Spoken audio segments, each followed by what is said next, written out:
তো বন্ধুরা, supreme court থেকে আজকে ঐতিহাসিক ডিএ মামলার রায় প্রদান করে দেওয়া হলো। তো ডিএ মামলার রায় প্রদান করার বিষয়ে আমি যে কথাটি এখানে বলতে চাই, দেখুন, ডিএ বিষয়ে কিন্তু কোনো রকম এখানে কোনো রায় ছিল না। কোনো রকম কিন্তু আমাদের কোর্ট থেকে কিছু বলা ছিল না যে AICPI all India price index অনুযায়ী এখানে ডিএ দেওয়া যাবে কিনা, বা এই বিষয়ে কোনো রায় আছে কিনা, কিন্তু এই বিষয়ে কোনো উল্লেখ কিন্তু কোথাও ছিল না।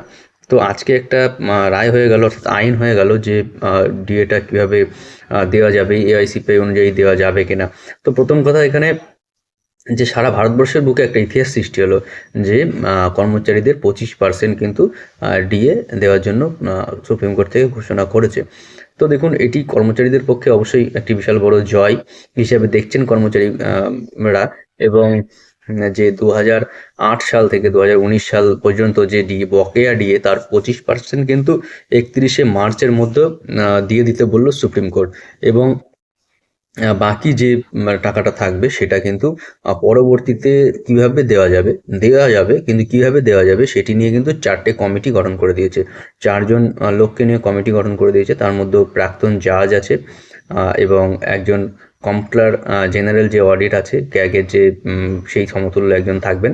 এবং সেই অনুযায়ী কিন্তু সেখানে রাখা হবে। তারপরে সেখান থেকে দেখা হবে যে তারা কিভাবে ডিএটা দেবেন। এবং ডিএ যে রাজ্য সরকার কর্মচারীদের অধিকার, এটি কিন্তু সুপ্রিম কোর্ট আজকে রায়ের মধ্যে যতটা আমি শুনলাম সেখানে কিন্তু বলেছে যে এটা অধিকার, এই বিষয়ে কোনো সন্দেহ নেই। তবে বাকি 75%, যেহেতু রাজ্যের অনেকটা বার্ডেন চলে আসবে, তো সেটা কিভাবে দেবে বাকি 75%, সেই বিষয়ের উপরে কিন্তু তারা পর্যালোচনা করে দেখবেন।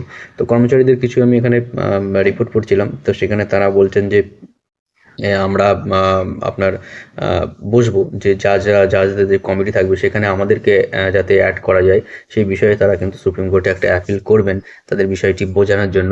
তো দেখা যাক সেটা কতদূর মান্যতা পায়। তবে আজকে যে 5ই ফেব্রুয়ারি 2026, আজকের দিনে কিন্তু রাজ্য বাজেটও রয়েছে।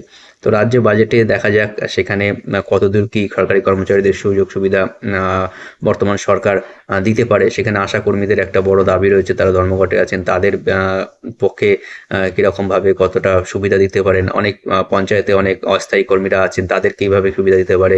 আমাদের স্কুলে বিদ্যালয়ে যেসব কম্পিউটার টিচার আছেন, অনেকে ডিসিটির কাজ করেন, তাদেরকে কীভাবে অস্থায়ী কর্মীদের সুযোগ সুবিধা বাজেটে কিন্তু আজকে বাজেট নয়, এটা ঠিক এটা ভোট অন অ্যাকাউন্ট, যেহেতু ভোটের সামনে, তো এটা অপূর্ণাঙ্গ বাজেট নয়, ভোট অন অ্যাকাউন্টস হবে।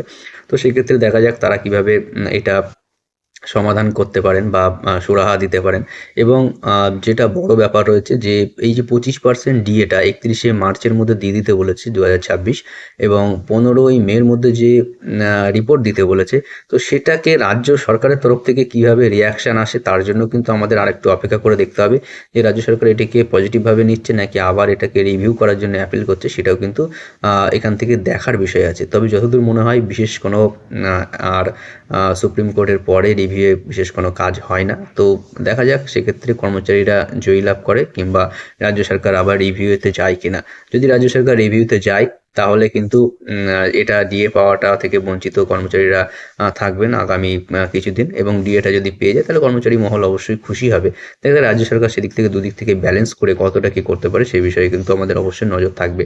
তো থ্যাংক ইউ ফ্রেন্ডস, ভিডিও দেখার জন্য অসংখ্য ধন্যবাদ। চ্যানেলটি ভালো লাগলে অবশ্যই লাইক, শেয়ার এবং সাবস্ক্রাইব করবেন। Thank you.